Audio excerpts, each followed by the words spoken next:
I'll ask all three of you, even though it's not my show. Should Hunter Biden own a firearm?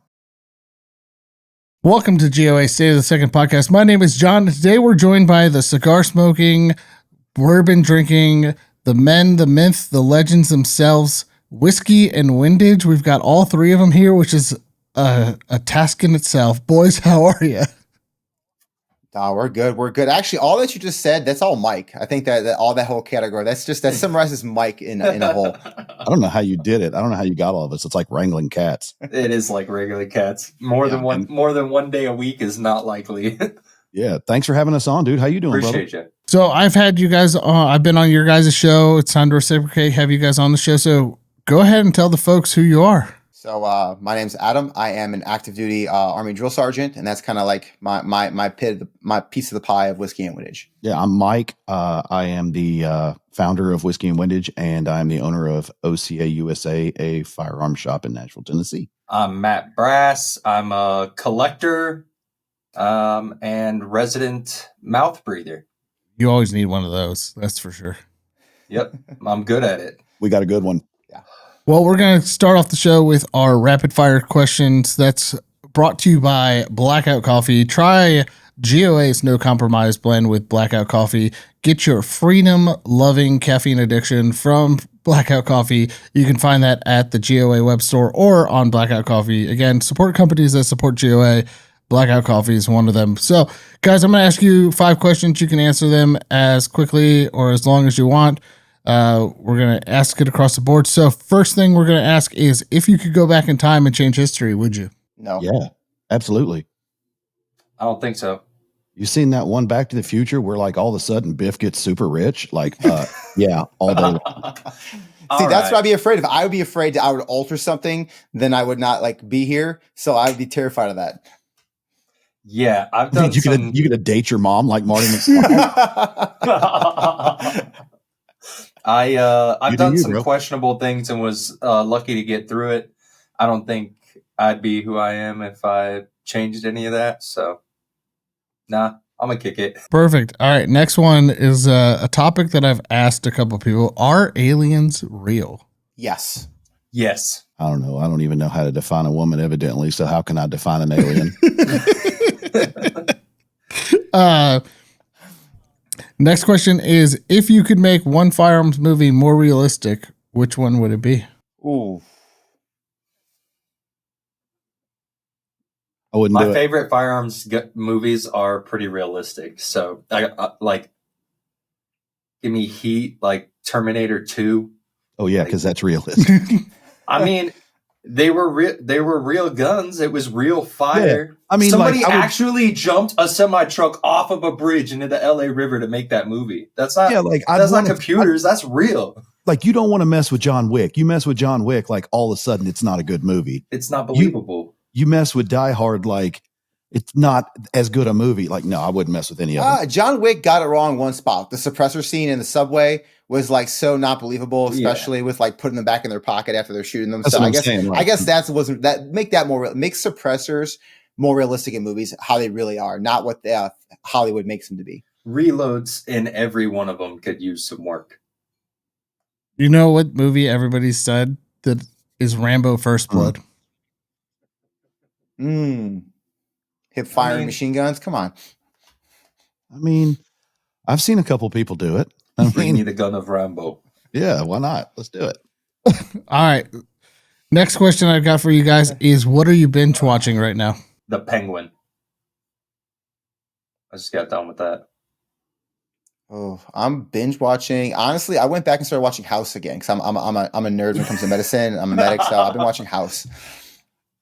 I hope you don't take any of your information from that show, Adam. Yeah, no, I'm binge watching podcasts. That's all I do is I listen to podcasts and watch video podcasts. Right now, I'm catching up on a whole bunch of old Joe Rogan. Ooh, that's interesting. Yeah, I have been watching Joe Rogan lately. I've done lately. It's been The Lioness, which is really good, and then Tulsa King. Tulsa King's good. I watched the first season. I'm going to say, fun fact, I've never seen an episode, not one episode of any of these. Breaking Bad, Game of Thrones. Oh my goodness.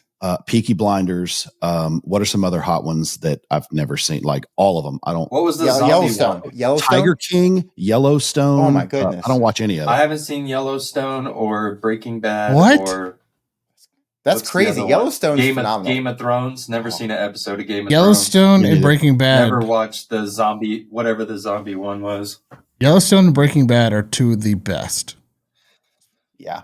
I've heard if I start, I won't. I'll get sucked in.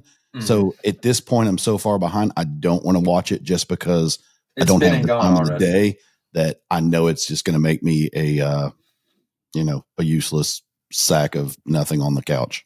Yeah, but that's sometimes you Yeah. need that. Sometimes you need to be a useless sack of nothing. I don't need it. I don't need any extra help with it though. Yeah. I mean, you gotta at least watch Breaking Bad. Breaking Bad's so good.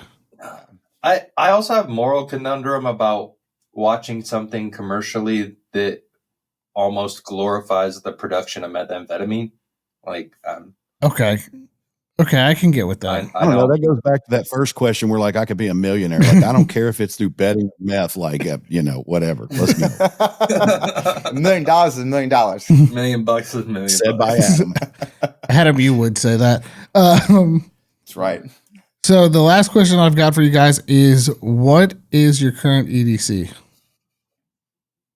Ooh, that's easy. Actually, it's right there. It's my Frankenstein Glock 19X, Glock 19, everything that's not an original Glock besides the frame. Can we touch them? Yeah, this is recorded. It's not live. Okay. My P365. Got M Carbo threaded barrel and comp. Put it on a macro length lower. Little Romeo 0 up top. That's what I carry. Mine's a P320, but now that I'm thinking about it, I don't even know what part of it is actually a P320. The grips, Icarus. Fire control group. Nope. It's Zev. The fire control group is Zev. The frame it was built Icarus, on, the slide and the barrel are Norso. I mean, it's a Frankenstein of nothing SIG, but it's a SIG.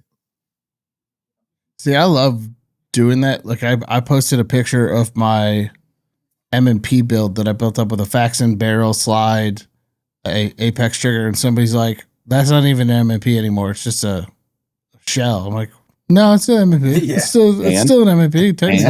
It's just better. It's just better." What the roll mark says. It's just better. Exactly. So that is our rapid fire question segment. Again, that's brought to you by Blackout Coffee. Make sure to check out the GOA No Compromise blend. Get your caffeine addiction freedom from Blackout Coffee. So let's go jump into this. Who is Whiskey and Windage? What is Whiskey and Windage? How did you all get together? Let's just get into it. Mike, Man, take it. I've said this story so many times. Adam, you take this one. So this is Mike's the founder of Whiskey and Windage. He had this idea a while ago about, when you go camping, a bunch of guys, you're hanging out, just a bunch of dudes talking about guns, having a good time, BSing. Why not have a podcast like that? Having just a bunch of people come on, talk about guns, have a good time, and be personable. Not trying to sell this, be someone we're not, just BSing. And we all found each other through an Instagram group chat we were on through creators, and Grindr? It was not Grindr. You found me. It was Feet Finder. No, we found each other. That Mike found myself, and he found Matt, and kind of wanted to have a group of guys that were like-minded in the 2A, but also had their different views and different perspectives of the 2A. And that's kind of how it all came about. We started doing some Instagram lives, which were horrible. Then we started doing some podcasting, which the first 16 episodes were horrible. Not horrible. Yeah, they were horrible. And before you knew it, we started having some people on and some real conversations. And it's kind of turned into what it is now. It's kind of like talking about your last episode with Tundra Tactical. I hate to date that because it's going to tell when we were on. But our whole goal is to humanize this industry. Everything that we do is, it's to combat the fact that firearms are not a weight thing, but it's a heavy subject. It's heavy, whether it's the soldiers carrying them, whether you're using them for protection, whether someone's using them against you, whatever it is, firearms is a heavy subject. So we want to bring light to that, humanize the fact, and do that through, just relaxed atmosphere and a little comedy. We're not trying to be out there being funny. There's too many people that are good at that. We're not trying to be that. And we're not trying to be the, people that shove the law down your throat because we're not smart enough for that. That's what you guys do.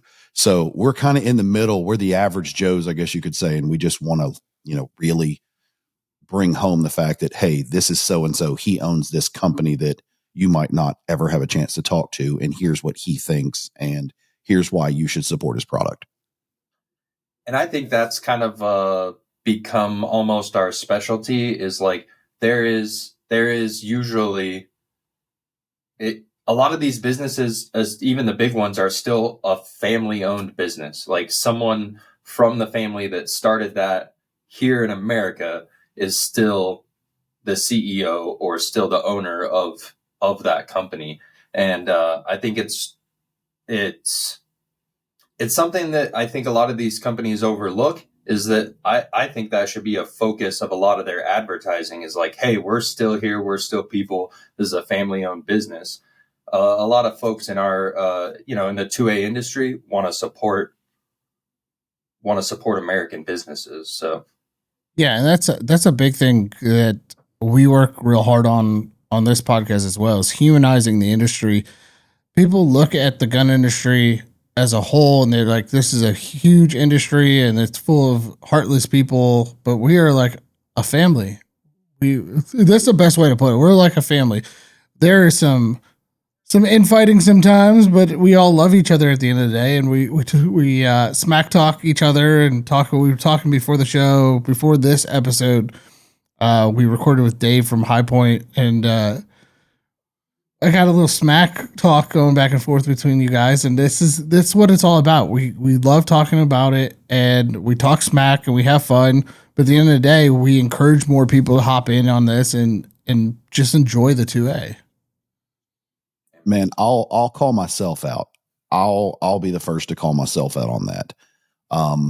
I was one of the guys a year and a half ago. I won't even say before we started this podcast. A year and a half ago, I was the guy that would poor shame somebody who rocked a poverty pony.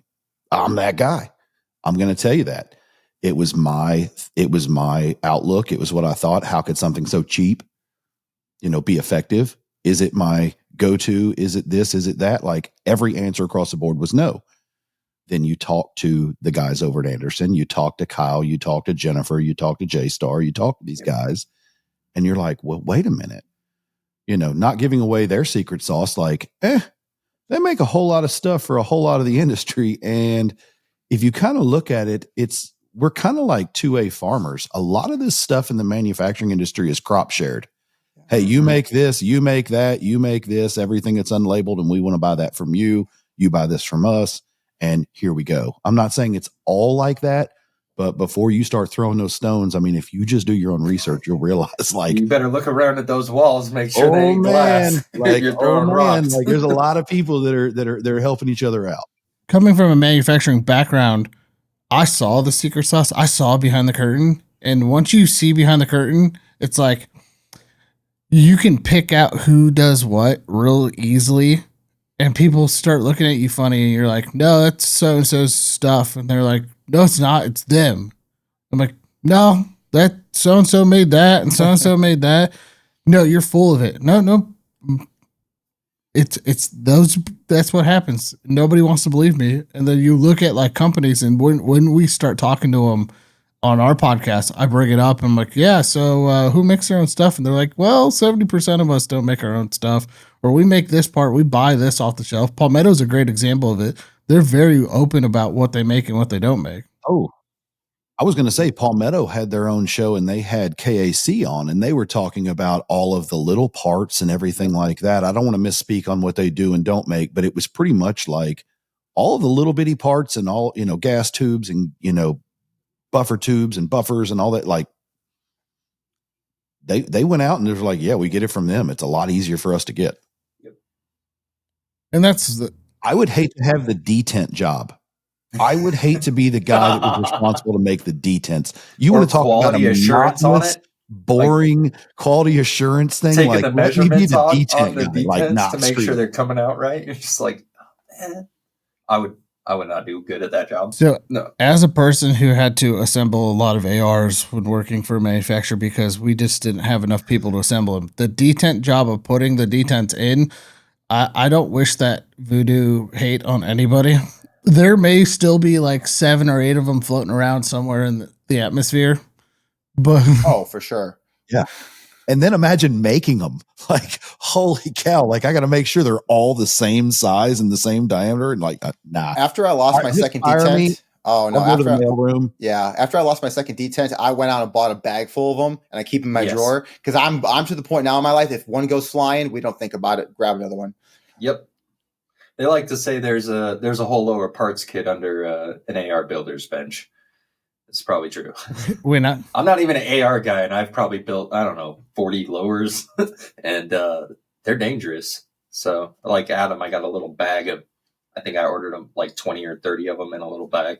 Never have to worry about it. When I moved my house, I was cleaning up my build office, which had all my building station and everything. I moved the desk. I found so many springs and roll pins and things that I looked for. Yep. I'm like, wow, that's where they all went to. Yeah, my first mistake was when I first started doing tinkering on these myself. I was doing it in the house, and I was doing it in a carpeted living room. Oh, and it wasn't a big deal. Like, I didn't care. Like, I didn't step on anything. But man, the vacuum cleaners that you can mess up, finding lots of metal parts. You're like, oh, there that was. Oh, there that was.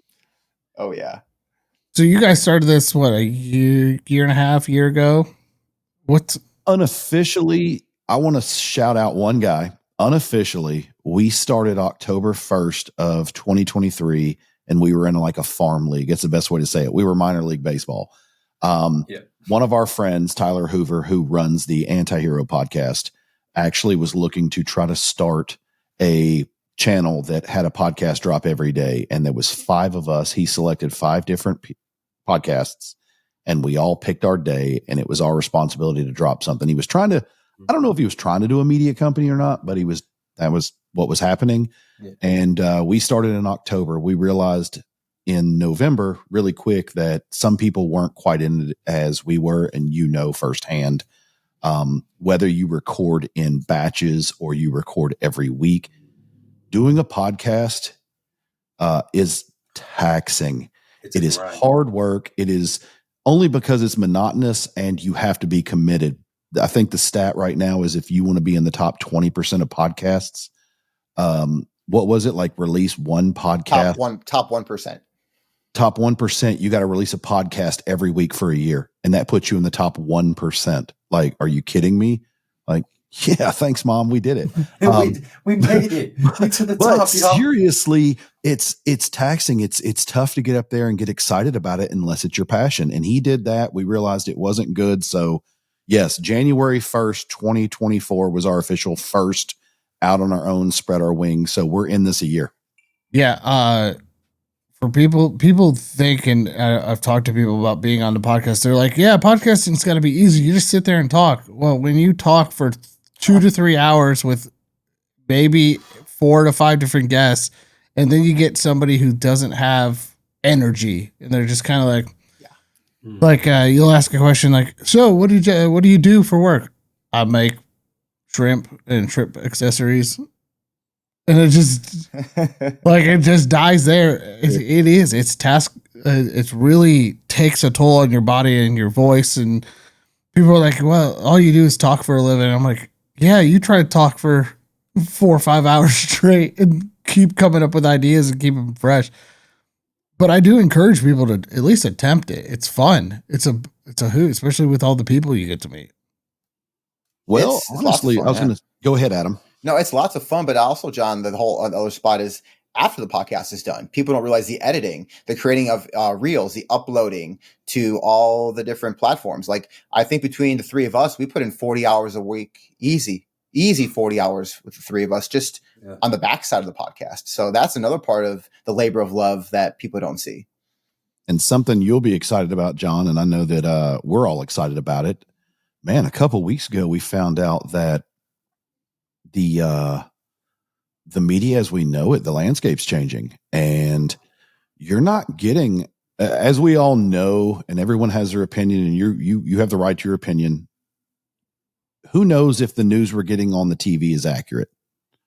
You can have your opinions. Yes, it is. No, it's not, depending on the station. And I mean, it's all biased. But podcasting, as we saw, I personally think it had a hand in changing and swinging the election.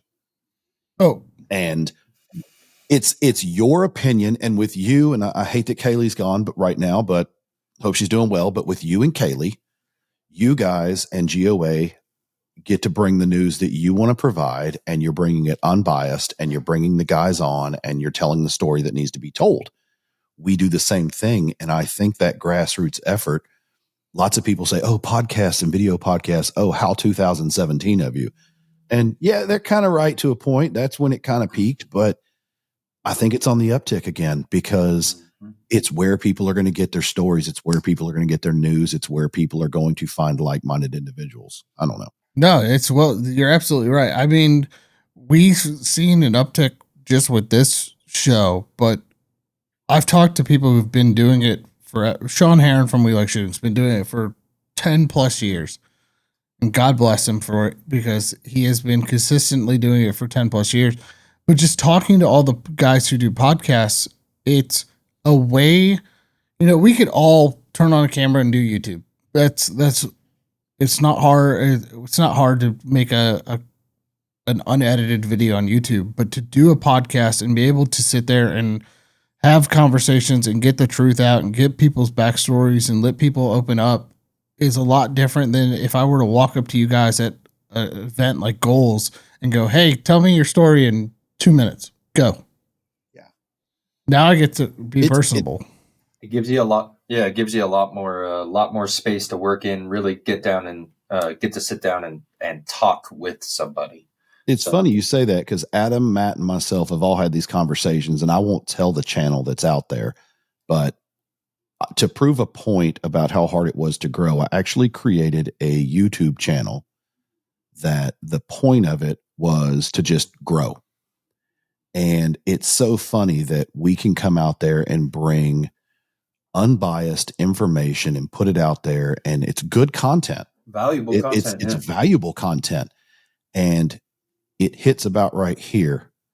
But if it's a meme, if it's just pure stupidness, just pure satire, pure stupidity, I mean, and it doesn't have to be gun content, just stupidity, it just goes viral. And it's like, is this what the mind of America is now? Like, hey, I'm all about, like, give me the dirty joke, give me the bad joke, I'll take it, and I'm gonna laugh and probably give you one that's worse.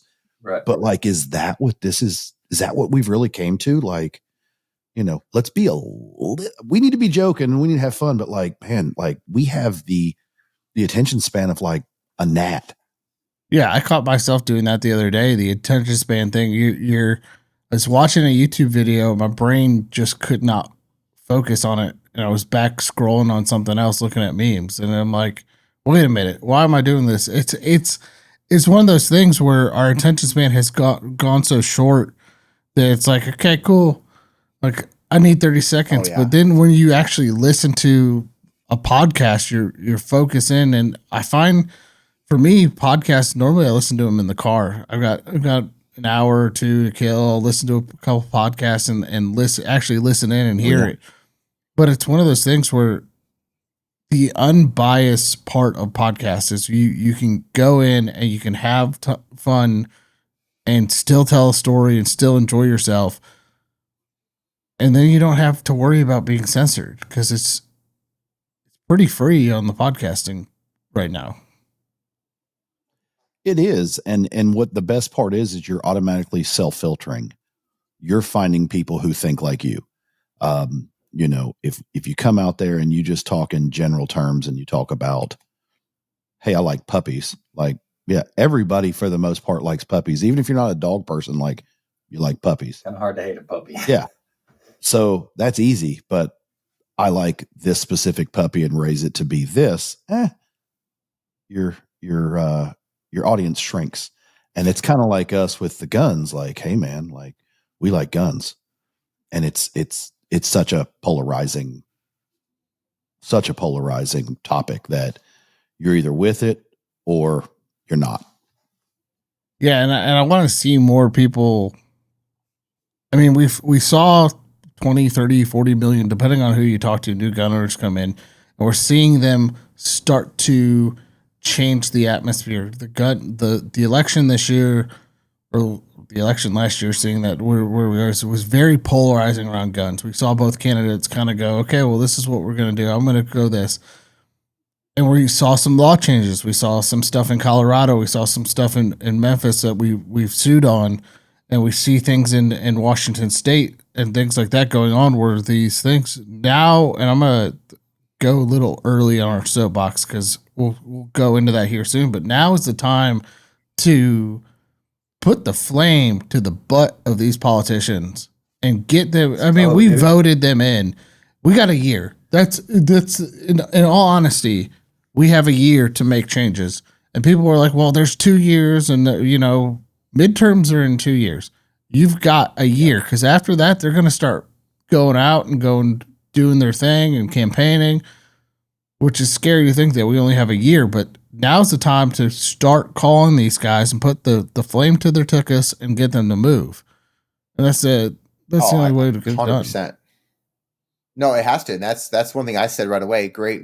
I think we're all here can agree. We're happy how the election went. We're happy how a lot of the votes went for the House and the Senate. But what are we going to do with it? We still have to hold these people accountable that we voted in, and we need to push to have them push legislation that for me, it's all about just protecting the Constitution. Like at the end of the day, it's not about making new laws. It's preserve the Constitution. Dude, I'm with you, and I'm happy the way the election went, but I say that with a caveat because what I don't want to happen is what just happened 4 years ago. You literally look at it and we have started this pendulum swing, and the pendulum swing so far blue that, I mean, I don't know how else to say it other than they got wild, and it hurt a lot of people. And some people think it's great. And you know what? You have the right to your opinion. You do you. I'm not going to judge that. Whatever. But now this pendulum is going to start swinging back, and I don't know. I'm torn because I want to uphold the Constitution. I want to change a lot of things that are going on in DC, but at the same time, I don't want to start this thing where it's for the worst years of a Democrat's life, for the best years of a Democrat's life, for the worst. If we just keep doing that and dunking on each other, like that is going to kill our country. I hope with everything that A, we do what's right, B, we uphold the Constitution, and C, we think about every American person. Unfortunately, we have to be unbiased as gun owners.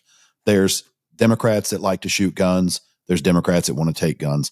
There's Republicans that love guns. There's Republicans that want to take guns. So it's kind of in the middle, and we just have to be, I don't know, just religion, man. Treat others as you want to be treated. I guess that's the best way to put it. No, I'm going to tie in. Thanks, John. I'm going to tie in both of them because, like Adam said, we got to hold everybody accountable. But like what part of what Mike is saying is like the saying goes that guns have two enemies, rust and politicians. It doesn't name what side. Rust and politicians. I'm pretty excited to see what the current administration is going to pull off. So far, it seems like a lot of the choices are good choices.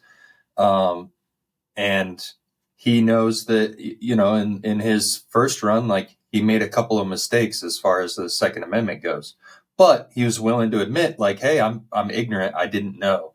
And the message that he delivered at the Goals Summit of like, I'm going to trust GOA to help guide me in any kind of decisions that I make personally, like that shows that there's been a lot of growth there. And so I'm pretty stoked. I couldn't be more stoked. I think, again, we've got 2 bills in the House just regarding suppressors. Now's the time to actually push. And on that note, speaking of which, we're going to go to our From the Soapbox segment of the show where we talk about policy, our biggest frustrations, our gripes with the ATF, politicians, all the above, anything that makes us angry that we can stand on our soapbox of. That is brought to you by Patriot Mobile. Patriot Mobile is a freedom wireless company that will get you onto their freedom built network with multiple different, using the same towers as the big carriers. You can choose which one. Use code GOA for 1 month free at Patriot Mobile. Again, code GOA will get you 1 month free of wireless service with Patriot Mobile. So guys, it's time to get on your soapboxes. So let's see, what do you guys want to get on your soapboxes about? Mike, this is because we always joke about Mike being on his soapbox. This is very fitting. Yeah, Mike, the show. Yeah, go, Mike. Come on. He's drinking it. Man, I'm already ready. drinking. So, all right. So let me take a sip. Here's my soapbox. We have, and I would love to debate people on this. We have a judicial system now. We do not have a justice system. And I think if we could streamline the justice system versus judicial system and actually fix the issues, I think it would clean up and self-police about a lot of other things. We all agree that if you do a crime, there's a punishment. That's easy. But I have a big issue with the prisoner reform. In my opinion, if you're deemed suitable to go back into society, I believe you get your rights. I believe you should vote. I believe you should own a gun. I believe you should be just like every other citizen. Now, we hit that gray area because there are violent criminals and nonviolent criminals that are being released back into society, and they're not quote unquote fit to be in society, in my opinion, or basically based off of their, the justice system. But we let them back out, and that's where that gray area gets wider and wider and wider. I mean, why not just, hey, if you're convicted of a violent crime, you do the time. If you are fit to be released back into society, I don't know, and everyone hates the term red flag. Like, give them a 30-day red flag. Like, all right, let's just make sure you don't do dumb stuff in the first 30 days being back in society. After those 30 days, cool, you can vote, you can buy a gun, do whatever you want. You deserve the right to protect yourself just like the next guy. And if it's a nonviolent crime and you're getting house arrest or probation, like, it's nonviolent. What does owning a gun have to do with it? You can buy a knife, a bat, a hammer, a car, whatever. So that's my soapbox, is we have a judicial system and not a justice system. Well said. Preach. Matt, go for it. Adam, what's your thought? Because you had something to caveat off this and to catapult it too. I do. So, I'm a firm believer in that. I'm a firm believer that if you are deemed to be a felon, and if we're going to call you a felon, then you should be in prison. You should be in jail. But putting people out in society, calling them a felon, not allowing them to get a job, because a lot of places don't hire felons, not allowing them to protect themselves, not allowing them to have their rights. It's BS. Either you are in jail, discrimination, or termination. There's three options. Either you are a citizen. Discrimination. It's discrimination. No, or termination. No, I meant termination. There's three options in my opinion. Either there's termination because you're that heinous, there is incarceration, or you're a free person in this society. And if you are a free person to be in society, then you like Mike said, you deserve all the rights, and you're not a felon. You should be able to get any job you want. You shouldn't have that hold over you. If you did a crime, you did a punishment that's not heinous, because those, in my opinion, should just be offed. And everything else, you're in jail. Once you're out of jail, then you should be allowed and shouldn't have a bias against you at that point. I'm not going to soapbox on the subject, but I'm a pretty firm supporter in that, especially a really good friend of mine since I was a little kid in school, went through school together, grew up together, still pretty close friends. But when he was 17, he stole some copper from where he worked and sold it. And it was a felony. And for his entire life, he could not legally own firearms again. He's in the process of getting that restored, and I think it is going to go well for him, but it's really expensive. It's really long, drawn out process for some 17-year-old kid that stole some copper, 20 years ago. And it's It's sad, but I am a supporter. Like if you're not safe enough to own a firearm, you're not safe enough to be out on the streets. So we need to figure out the judicial system and the punishments and try and get that stuff lined back up again. Clint Morgan helped us out a lot with this, and I'll ask all three of you, even though it's not my show, should Hunter Biden own a firearm? If he's not in prison, yes. He's not in prison. He's not in Yeah. prison. He's in prison. You can have your opinions, but technically, like, he's not violent, except to maybe some of them strippers. But he's not violent. Yeah, exactly. He's not violent. So, like, what's the harm? He deserves every right to protect himself, like the next guy. It's weird to say, but no compromise is no compromise. Well, and that's why we were really hoping that they tried to file charges on him, because we were ready to sue on his behalf. You can have your opinion on Hunter Biden, but GOA is no compromise, and he did nothing to violate his rights. And we were ready to go sue on that because it's his constitutionally given rights, and we're no compromise. But speaking, go ahead. I was just going to say, I think that society has you see it all the time with all kinds of stuff, not just gun rights, but people think just because somebody's doing something wrong, that all of these rights don't matter because they were doing something wrong. And it's like, well, to an extent, but something like Hunter Biden's drug possession, like, has nothing to do with him having a firearm on his person well after the fact. So yeah, like if he okay, big deal. Hunter Biden likes to party. Cool. He'd probably be a cool dude. Honestly, hate to say this, he'd be a cool dude to run into at a party. Like, you'd be like, oh yeah, we're about to have a blast. But in reality, unless he's threatening these people or using a gun in a violent manner or in a threatening manner, like, he's not doing anything wrong. I mean, if the dude threatens you, then protect yourself. But yeah, then it looks like he just wants to have a whole lot of fun and do dumb stuff with his friends. And that's kind of like the premise I live my life by. Yeah, I get it. I just want to do dumb stuff with my friends and have fun. Look at me, sitting here right now doing dumb stuff with my friends. Well, on that note, on top of that, so we've got Adam here, and Adam is a veteran. Adam, we're talking about rights, and this is a great segue to put into it. The VA, if you go try to get fiduciary help, tries to take away your Second Amendment rights. I want to get your take on this, because we have yet to have a veteran take on this from somebody who this could happen to right away. Give him the knife hand, Adam. Give him the knife hand.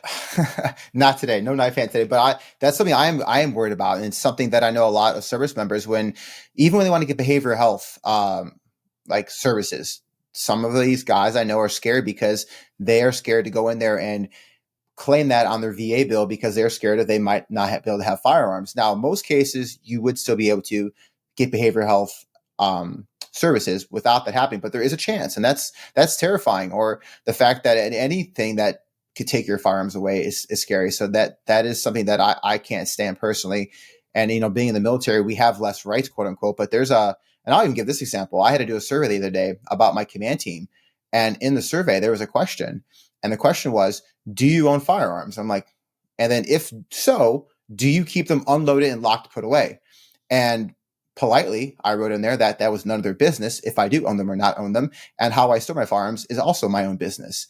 And I said, this question is completely inappropriate. I went like a whole paragraph because it said, it gave you a notes section that no one ever uses in questionnaires. Oh no, we wrote an essay in there, and it's such an invasion of my rights, even a service member, like certain things that happen. I'm like, it's none of your business. And I think the fact that the VA is trying to do that is horrible. I think the VA, I'm not going to say we should get rid of the VA, but the VA needs to be 100% stripped out. The problem is GS employees, any government, and I'm gonna hate on government employees right now, and a lot of them are prior military. Once you become a GS employee after your probation period, it's almost impossible to fire a GS employee. I used to be in charge of a bunch of them, so their quality of work goes down a lot. And some people are gonna get mad that I'm saying this, but it's honest to God truth.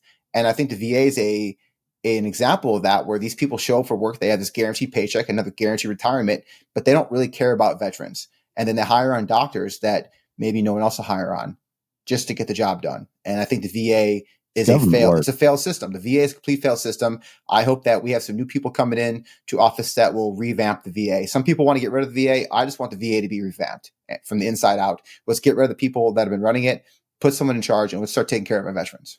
I think I want to come in as a non-veteran.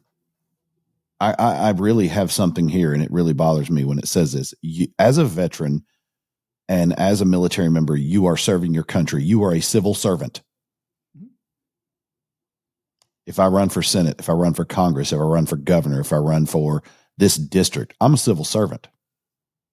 By that logic, I should have the same health care if I'm a military member as the guy who runs District 23 in Iowa. I think that the VA should be an oversight thing, but the VA card should be accepted at the hospital down your street. It should be accepted at the ER in Hawaii. It should be at the emergency care in Montgomery, Alabama. Like, they can go anywhere they want and get health care. You should be afforded the same. You shouldn't have to drive 2 hours to go get something. You shouldn't have to be handed a sack of pills and say, hey, good luck. Let me know if this works. Like, that's not cool as a non-veteran. That's BS, in my opinion. If these government officials and the 4-star generals are getting Blue Cross Blue Shield, for example, or whatever you want to call it, and no copays and blah, blah, blah, why can't a guy that's serving underneath him that lost a limb or that is suffering from a mental, breakdown or saw his, it's not fair and it's not right. Agreed. It should be completely deprivatized. Honestly, like, I think the VA, that one place in a lot of cities that's just like, this is the one place, that is what needs to get rid of. VA should stand for veterans advocacy. That card should veto any sort of rules anywhere that you need medical service. Like, it's ridiculous. It's just like your car insurance. Like, yeah, they tell you, hey, here are the 5 preferred places we think you should go. But if you're like, screw you, I'm going to the dealership. Yep. They're like, oh, dang it, man. Okay, cool. Whatever. Like, it should be the same thing for health insurance. If Adam wants to go to the VA on base or wherever it is close to him, like, cool, do you, bro. But if you want to go somewhere else, like, that's not, you should have that right. But to get back to John's question, yes, that's terrifying that the VA has the ability to take service members' guns, and I think it inhibits a lot of service members from getting the help they need because of the fear of losing a basic constitutional right, and that's scary. So yeah, I'm not for it, and I'm really not a big fan of the VA. Luckily, I'm still active duty. I get in military. I don't have to deal with the VA yet, but in another 7 years when I retire, I will have to deal with the VA. So I'm hoping by then it's better. Yeah, but you'll be 60, so it's cool. Well, and that goes to the same. Mike brought it up. It's rules for thee and not for me. We see this all the time with politicians. You're absolutely right. They should all be using the same healthcare that our servicemen and women have to use, but it's also the same thing. On the same note, they are also the same people who are protected by people with guns that we're not allowed to have. And then they bash you for wanting said guns. It's ridiculous. We love our politicians. Oh, she got a Glock by her bedside from what I heard. Oh yeah. What do you mean? I heard it. I heard it was fired once and dropped once. How's the old saying go? It's in that order. Fired none, dropped once. Yes. I love that. What was it? The French? Is that what we used to say about the French? They fired once and dropped, or never fired, dropped once. Yeah. That's why the French aren't over in Ukraine right now. Their tanks, man, they got one gear reverse. Dang. It's true though. Just joking. Love my French people. Y'all make like certain things. Oh, they like to wait till the very end and then just send us a gift. We Here you go, Statue of Liberty. We'll throw you a tranny party. Yeah, like the Olympics. Oh God, don't give me. That's another spicy. Yeah, that's We don't have another- enough time for this There's stuff not on enough time in the world for talking about the Olympics and everything. Oh no. Well, that is from the soapbox. Is there any other spicy topics you guys want to bring up while we're still on our soapbox a little bit? The ATF nominations are quite interesting right now. Oh, Oh, yeah. man, let's go, dude.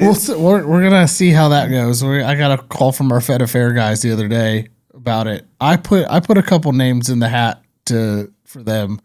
One of them being one of the former CEOs of Palmer 80. I want to see him in because he will just smack the daylights out of people. Well, I mean, if you read the actual ATF like stuff, I mean, it's like it's meant to protect people. It was enacted to protect people. What, like, how old is this thing? And it's like I was reading some stuff, and it was like if you sell more than 10,000 cigarettes, you got to pay a tax. Like, bro, we're not bootlegging smokes anymore. Like, Oh, it's so we outdated. don't The whole age, yeah. like, we don't care. And then it was something about, you got to pay tax on whiskey and you got to have this, that, and the other. And I'm like, bro, like the people that are bootlegging it aren't going to tell you they're bootlegging it. And like everybody else, like Bud Light's paying their tax, man. Anheuser-Busch is paying their tax. Like, don't worry. It's kind of a useless branch of the government. But at the same time, I think we are at a lost cause abolishing the ATF.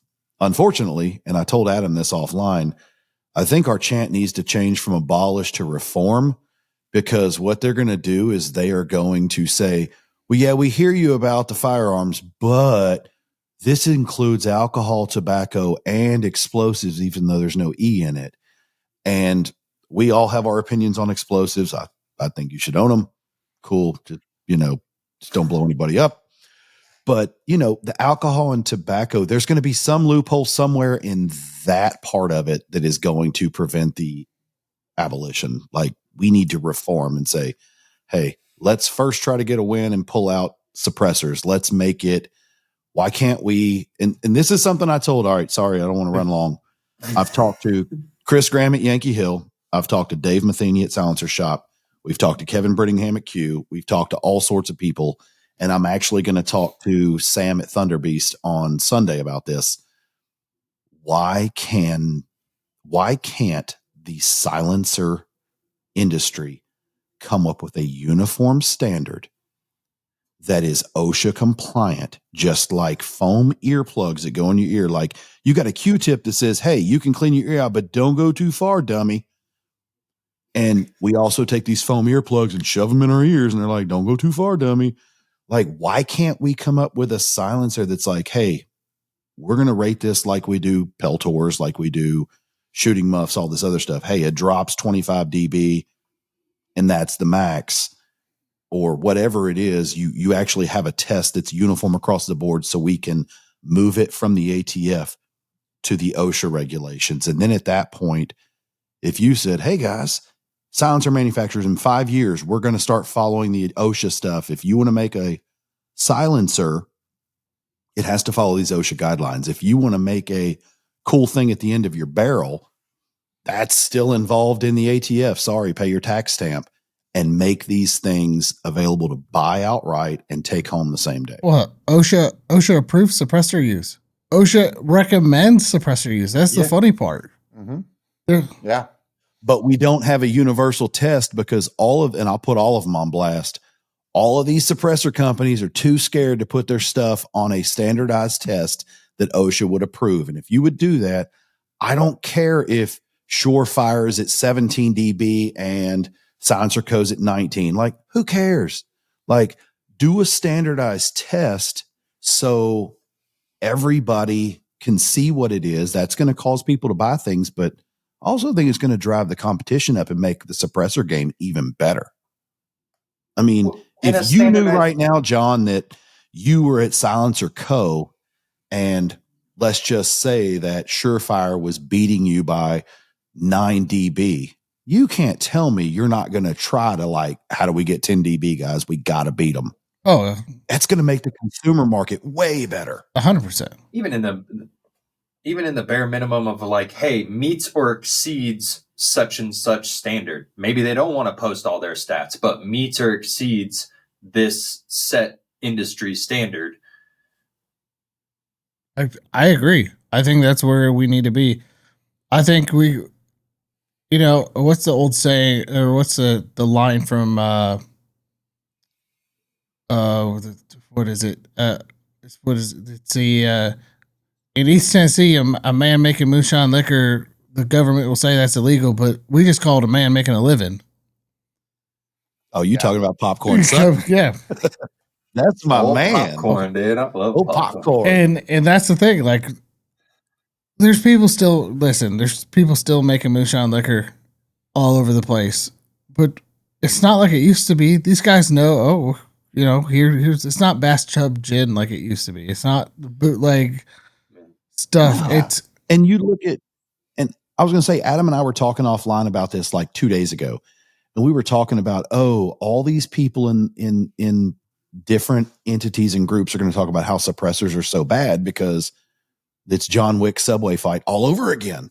Like, I can't hear people shooting right beside me and it's scary. And it's like, I challenge anybody, like, give me your camera, your phone, and let me go set it up 50 yards away or 30 yards away or 100 yards away from where I'm shooting. I'll put it at the target and let me shoot. Like, you're going to hear it. Yeah. You're going to hear the noise. And it's not like, oh, could that have been someone putting a lid on a trash can? Like, no, everybody knows that's a gunshot. Like, you know it. So why not make it more hearing safe for everyone and make it to the point where, I don't know, it's more enjoyable. It's more enjoyable all around for your soldiers, for your recreational shooters, for your competition shooters. Like, it's just stupid to me. Before we leave and let you guys wrap up, thank you guys for being on. And as a thank you, and our sponsor, AAC and Palmetto State Armory, who has sponsored our gift for our guests this year. Thank you again to Palmetto. You guys will be getting a gift package from Palmetto and AAC here shortly. We'll get that to you after the show. So again, thank you guys. Palmetto, for sponsoring the show and doing that for all our guests. That is new for season 2. Super happy with them. Thank you, Cameron. If you're talking to Cameron later, thank you. We love you, Palmetto and Cameron. We're actually going on live with Cameron in 3 hours. We're going to thank him personally. So again, appreciate you guys being on. It was a great conversation. I love the From the Soapbox segment with you guys. It was great passion there. Go ahead and do the standard plug away where people can find you, all the above. Yes. Yeah. So you can find us at whiskeyandwindage.com. Instagram is Whiskey and Windage. YouTube, Whiskey and Windage. You can just Google us. We're the first whole page on Google. And Facebook. Yep. Make sure you like, subscribe, hit the notification bell. We're on Spotify, Apple, you name it. We're on it. So pretty easy to find us. Awesome. Well, guys, again, appreciate you being on. Everybody else, make sure to like, share, and subscribe. Hit the little bell for notification, like Adam said, and leave a 5-star review on all podcasting hosts. We will catch you guys on the next one. We'll see you soon.